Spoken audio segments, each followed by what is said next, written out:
Yo, YouTube, Philosopher Nas. Today we are reacting to the game that saved LeBron's legacy. If you guys want to see more content like this, make sure to like, subscribe, and comment your recommendation. If you guys actually comment, it's a really high chance I'm gonna react to your video. Let's get straight into it. One game to save your legacy.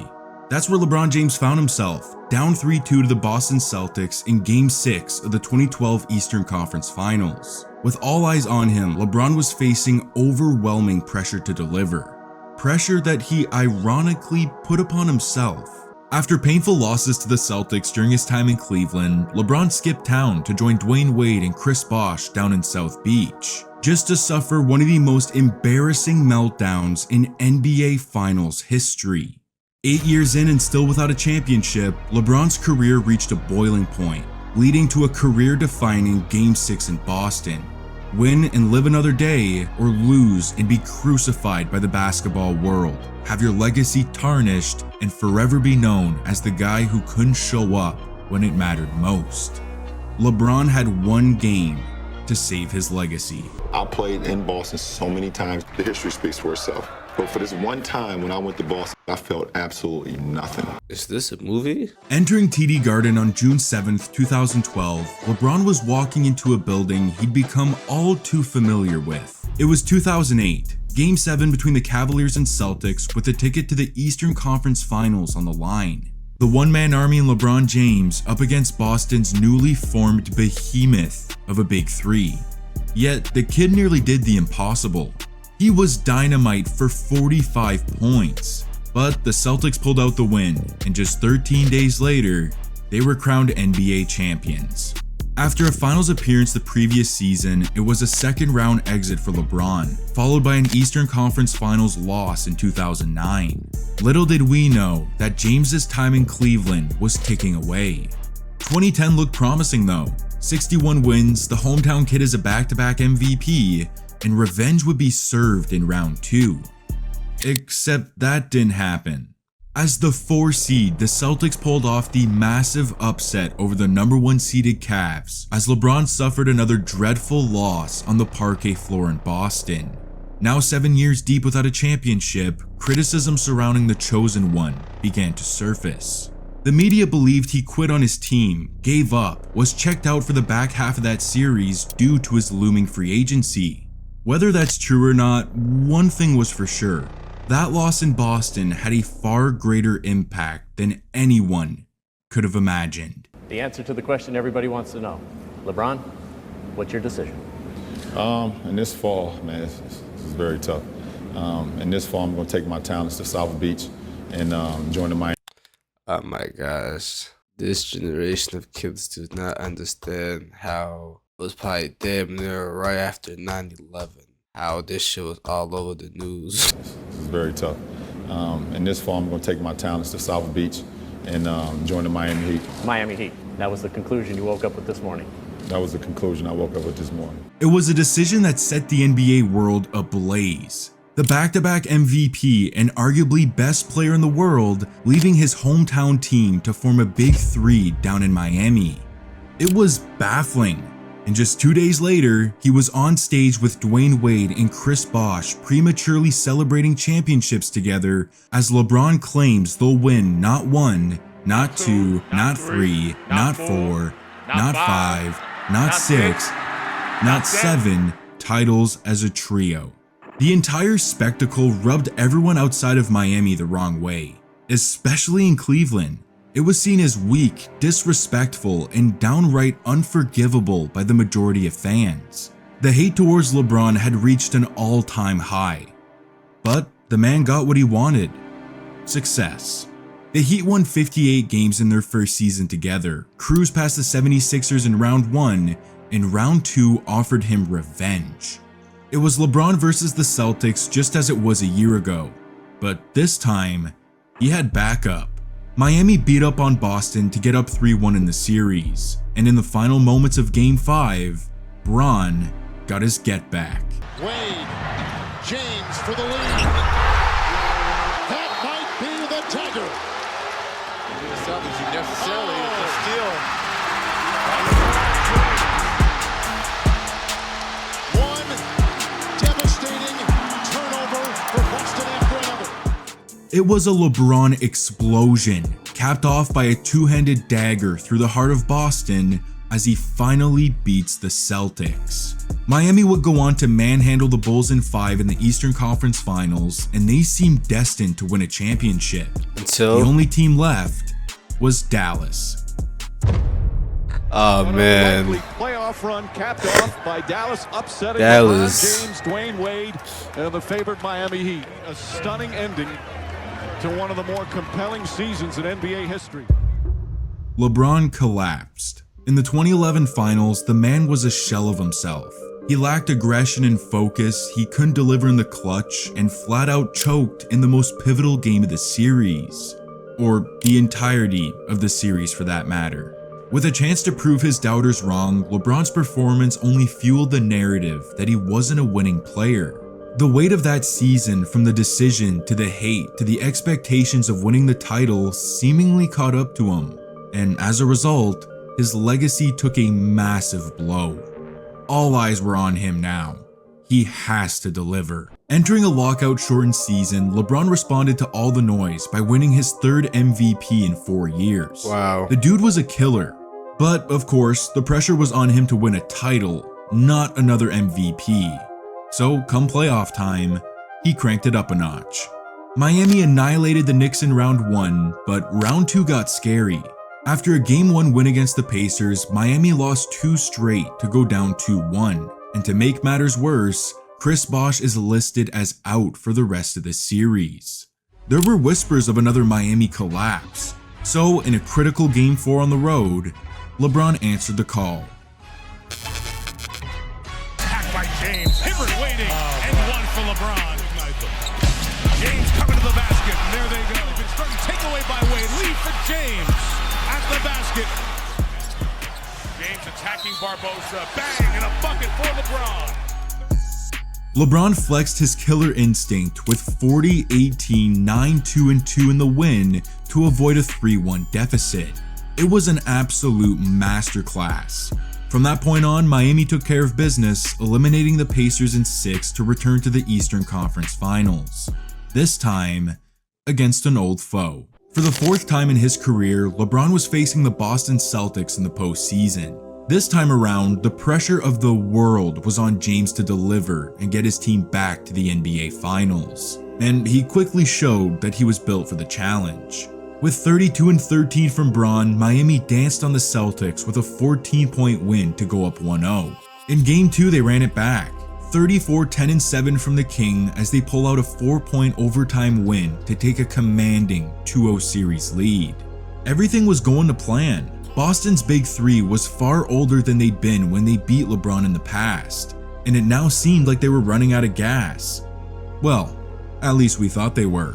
Back on home court, Boston answered with wins in games 3 and 4 to knot up the series at 2, which set up a crucial Game 5 back in South Beach. LeBron came to play with his 4th 30-point game of this series. Yet Miami is down 1 with about a minute to go. They desperately need a stop. Pierce for 3. It's good. Paul Pierce from way downtown. And Boston leads by 4. With irrational confidence racing through his veins, Paul Pierce gets LeBron on the switch and proceeds to pull up in his mouth to splash the dagger 3, silencing the crowd and taking a 3-2 series lead back to Boston. Just 1 week ago, Miami had absolute control of this series. A return to the finals seemed imminent, but here they are, just 1 loss away from another cataclysmic failure. After what happened last year, a loss in these Eastern Conference Finals would be a devastating blow to LeBron's legacy. He's supposed to be the king, the chosen one, yet he's staring down the barrel of a career-defining Game 6. With all the pressure, all the expectations, and all eyes on him in a game that will forever change his legacy. Ah, shit. Headed into Game 6 back in Boston, LeBron was faced with the demons of his past. Another elimination game on that ever-familiar parquet floor with absolutely everything on the line. And by the emotionless look on his face, you knew he was about to unleash the beast. 29% from downtown. James blows past Pearson, throws it down, and the Heat quickly with a 4-point lead. That's one way to set the tone, a vicious tomahawk slam, and LeBron has his first points of the game. Just moments later, he sizes up Paul Pierce, drains the jumper right in his face, and then spins off Ray Allen and cashes in a ridiculous bump fade. After missing his first shot, the dude has now hit 3 straight field goals. But the engine was just getting warmed up. At the 3:18 mark, he turns on the burners, flying past everyone in transition as he swirls in a backhanded scoop through contact for the and one.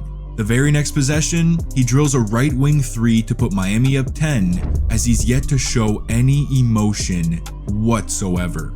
Moments later, he gets the ball in the left block, spins, pump fakes, and laces the leaner around 3 Celtic defenders for his 6th straight field goal. Holy f***. It was the end of the first quarter, and Bron damn near outscored Boston on his own. 14 points on 6 of 7 shooting, and with Miami up 10 headed into the second, LeBron kept the Heat on high. Paul Pierce described this series as a good old-fashioned bar fight as James hits it again. Sure, Doc Rivers doesn't want him to hesitate then. James, meanwhile, he is knocking down every dueling. Another double-figure game. James tries again and puts it in again. 9 for 10 from the field. Right now, unstoppable. James again. He right now is at a special zone here in the first half. A wet jumper in the paint makes it 7 straight, that fadeaway over Petrus makes it 8, a filthy left shoulder turnaround makes it 9, and just a stupid leaning fade on the baseline makes it 10 consecutive field goals made for LeBron as he's up to 22 points on the night. The guy was a machine. He's done all of this without flinching at the fact that his entire legacy is on the line. His demeanor was one of a cold-blooded killer.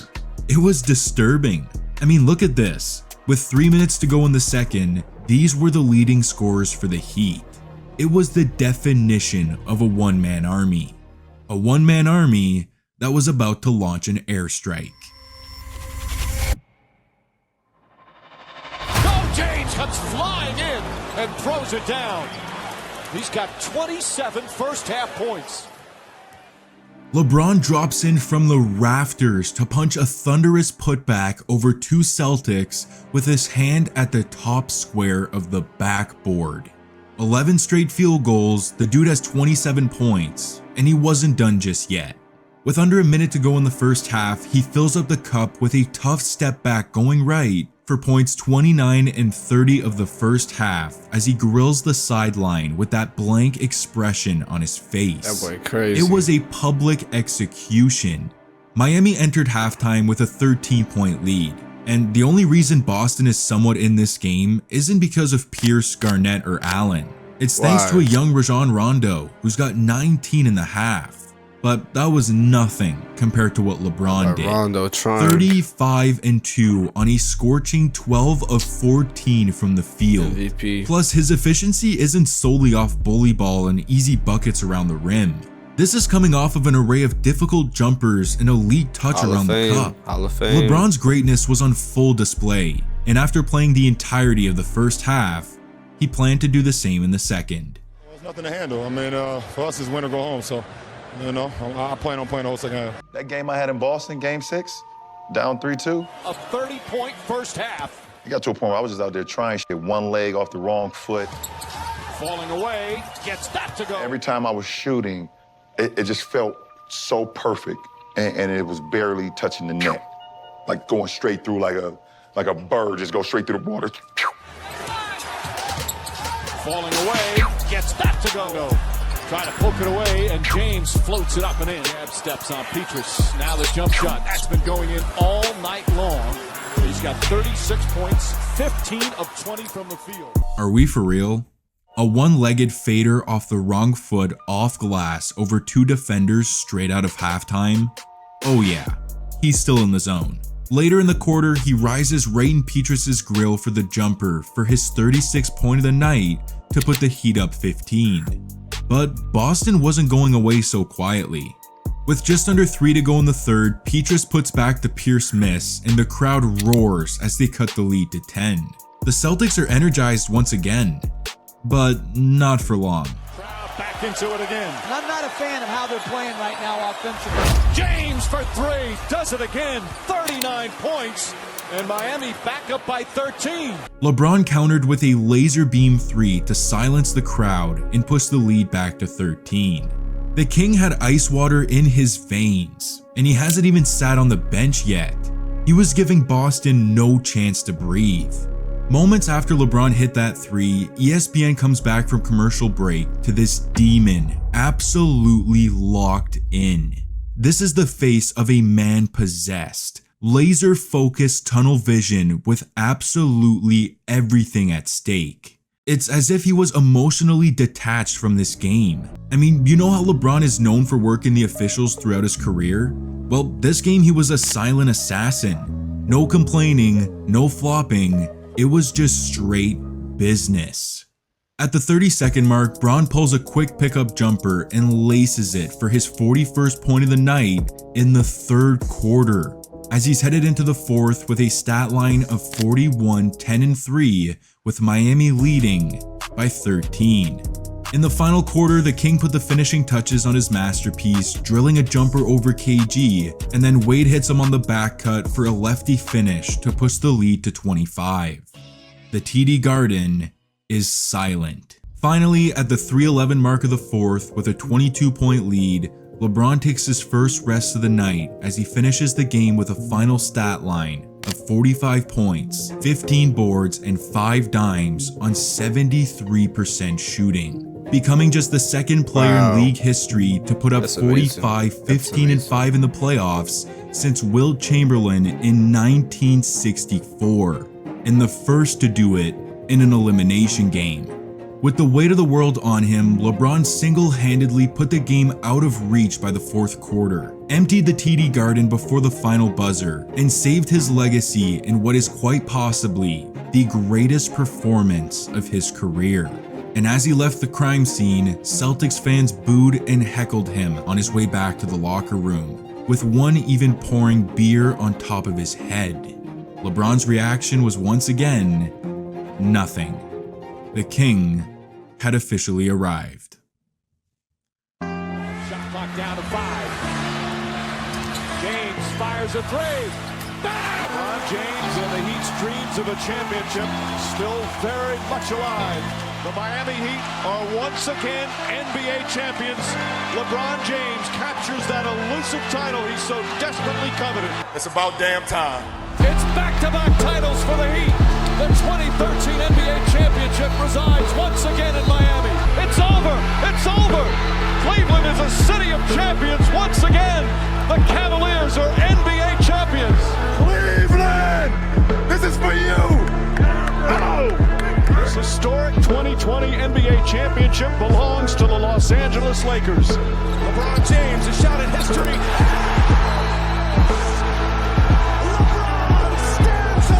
Boston is the only Eastern Conference team that LeBron lost to twice in their playoffs, 2008 and 2010. He then beat them 5 times, 2011, 2012, 2015, 2017, 2018. I've been waiting for 13 days. Peak NBA content is finally here. LeBron game that day has to be one of the best in history of the NBA. An effortless 45-point game with his legacy on the line. If the Heat lost that game, Pat Riley probably would have changed the Big Three, and LeBron would be clowned mercilessly by his haters. Allen Iverson 2001 video would go crazy. It's Philosopher. I'm see you guys in the next one. Follow my socials. It's like 12 in the morning, so I'm a little tired, but gotta do what you gotta do.